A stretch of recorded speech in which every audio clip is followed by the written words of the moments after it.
What's happening, guys? It's Coin is King. It's Thursday afternoon. Wanted to make a quick video. I hope you're having an amazing day. It's a cold day in Pennsylvania where I'm at, but good news is there's no snow coming down, so we'll probably be thawing out here soon as the temperatures go up a little bit. But I'm on my way to pick up my son at school. I wanted to make a quick video, just pick up our van from the local Honda dealer where it was towed to. We had basically a cylinder misfire issue right before Christmas. So make a long story short, right before Christmas, the car is the van's acting up, and it doesn't have power when you give it gas, things like that. So we have it at the house, thankfully, and we get State Farm tows it to the local dealership. Now, where we bought the car, this is important, was about 45 minutes away, right? Because I bought it on the referral from my uncle, who services dealerships around Pennsylvania and around our area. So he referred us to this particular salesperson in this dealership, and also that they had a van there that we were looking for. We're looking for an Odyssey, not a brand new one, but a van with average miles for the year, things like that, in good condition. We needed something fast because we were having another child, so this worked out perfectly. The van's been great, no issues at all, but right before Christmas we're having this issue, so we get it towed because we're thinking we could tow it to our local mechanic, but he's backed up for weeks. And then in the back of my mind I'm thinking, well, we'll get it towed to the dealership because most likely something like this would probably be covered by a warranty. It may or may not be, but we'll find out. At least it's there.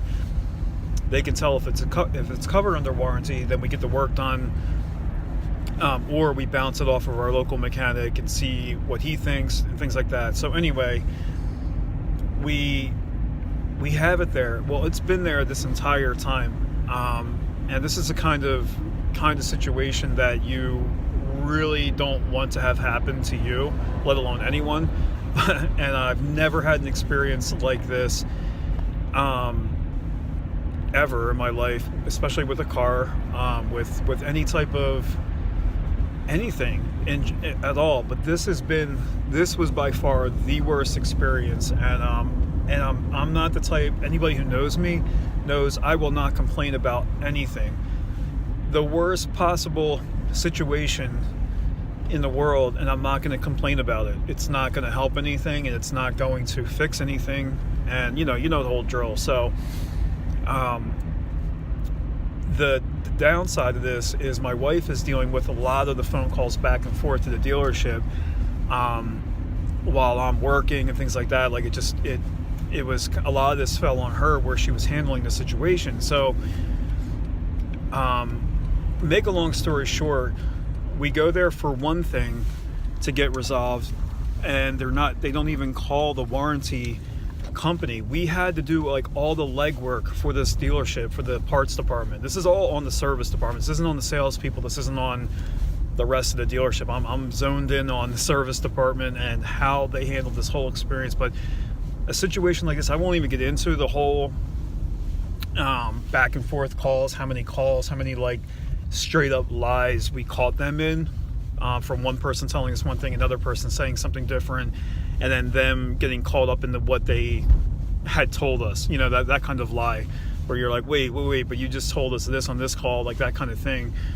We had to handle legwork as a customer of Honda, to like handhold the dealership on how to handle this situation, and what's covered and what's not covered, and things like that. We had to provide them with the phone number of the warranty department. I had to call the original dealer where I bought the van, ask them, wait, what do I need to provide this dealership with to check to see if the warranty covers the issue that we have? They said they should already know that. All Honda uses the same warranty company.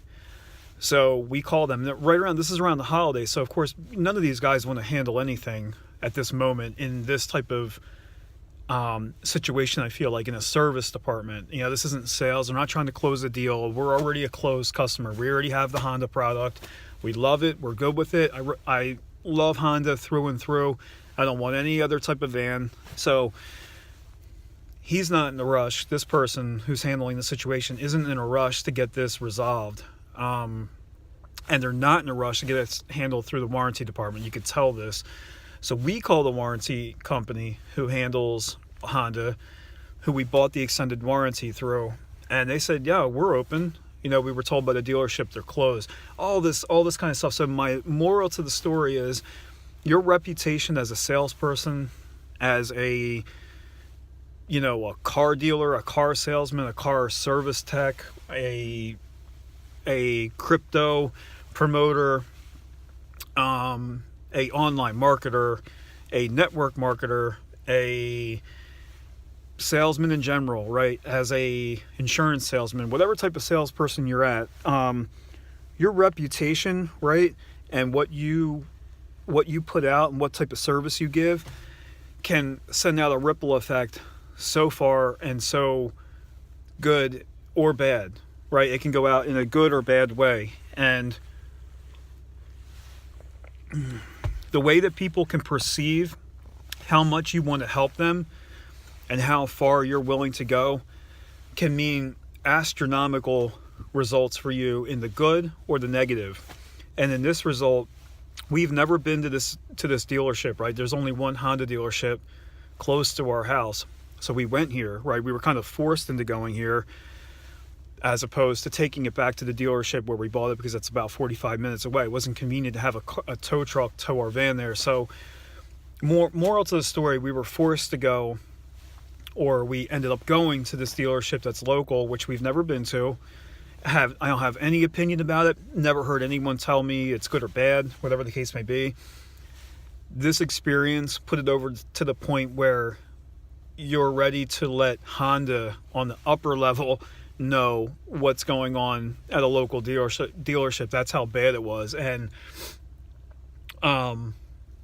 that type of experience is exactly what can shatter your reputation as an online marketer, a salesperson, insurance agent, whatever you want to, whatever your station is in life, right? So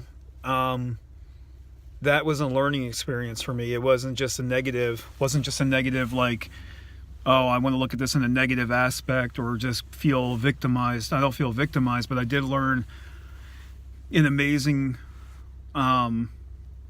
lesson in how deep, providing value is, and how important it is to do the right thing by people and have people know that you're willing to go the distance for them, and that you're not just trying to get the fast money, right? You're not just trying to make that small money, right? You want the long-term money. And that's why I'm in crypto, and that's why I'm in promoting, and that's why I'm a salesperson. Is I don't want the long-term money. I want the long-term relationship. I want the long-term money, I don't want the short money. I want people to get involved in good deals with me. I want people to make money with me. I want to build deep teams of people that know that they're riding with somebody who is looking out for them, and not somebody who's just a YouTube trying to be a YouTube celebrity, or a just a salesy slime bag kind of a guy. I mean, that you have to think about that, because people's perception of you is what it is, and that can spread like wildfire, right? Like they'll either be riding for you on all levels, or they are going to trash you on all levels. And it doesn't mean you won't be successful. You can be successful and have a horrible reputation. I've seen that on a lot of different marketers, right? They have a horrible reputation with like millions of people or hundreds of thousands of people, but yet they have, let's say, 17, 18, 30,000, a million subscribers on their channel, and that get into deals and deals with them. They buy their products, their courses. So doesn't mean you won't be successful, but is that really how you want to live your life, right? Is the bigger question. Like, so I'm thinking about the person that's helping me at the dealership, and he was trying to take advantage of my wife, really, because she's dealing with them more. That person has to live with that, and that kind of causes that whole long-term ripple effect in their life, right? And is that really what we want for our businesses? We want to just be, short-term players, small players in crypto, or do we want to be providing the highest quality products, ICOs, coins, in the marketplace? And I think on my friends list and the people that I'm connected with, I can see the differences between the real and the kind of, they're not really committed, and they're kind of like all over the place as far as the quality of the programs that they're promoting, and the consistency of the promotion of their brand, of their product. But you can see the real ones, right? They start to stand out, they start to separate, the cream starts to rise to the top, and you're going to see that over the course, I think, of the next year of 2018. You're going to see those that get bashed around in the marketplace a little bit and take some beatings, and we'll see if they hang in there for this year. So anyway, guys, that's my experience. I just wanted to share that with you, and I'm sure everyone's been through something like that, but when I was fresh off of it, I just picked up our van 20 minutes ago, and had a terrible experience through and through. It was just amazing because I never was focused on the potential for that happening, at this place. I always think positively. I always think that this person's going to do the best that they can for us. They're going to do the stand-up job. They're going to stand behind Honda, the Honda name, right? Because the name is bigger than Steve at the service desk, or Bobby, the mechanic. They're representing the brand of Honda, and yeah, that was a bad experience. So I'm sure everyone's had a bad experience. Drop your experience below. I love to hear other people's, when they chime in on something similar that's happened to them. And I hope you're having an amazing day, guys. It looks like the market is bouncing back a little bit. Maybe the bloodbath is over. Maybe some of these altcoins will start to rebound. Yeah, so have an amazing day, guys. We have the weekend coming up, so hopefully you are fired up, and I will talk to you guys soon. I'm out. Coin is king.